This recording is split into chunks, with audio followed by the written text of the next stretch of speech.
पाकिस्तान में शव्वाल का चांद देखने के लिए मरकजी रुयत हिलाल कमेटी का इजलास आज होगा। मरकजी रुयत हिलाल कमेटी का इजलास चेयरमैन मौलाना अब्दुल खबीर आज़ाद की ज़ेर सदारत वज़ारत मजहबी उमूर इस्लामाबाद में होगा।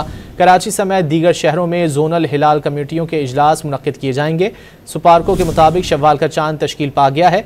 कल गुरूब आफ्ताब के वक्त चांद की उम्र तकरीबन 27 घंटे होगी और पाकिस्तान में शव्वाल का चांद नजर आने का इम्कान नहायत रोशन है।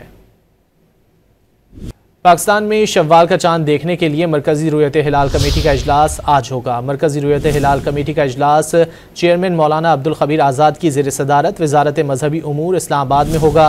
कराची समेत दीगर शहरों में जोनल हिलाल कमेटियों के इजलास मुनक्किद किए जाएंगे। सुपारकों के मुताबिक शव्वाल का चांद तश्कील पा गया है। कल गुरूब आफ्ताब के वक्त चांद की उम्र तकरीबन 27 घंटे होगी और पाकिस्तान में शव्वाल का चांद नजर आने का इम्कान नहायत रोशन है।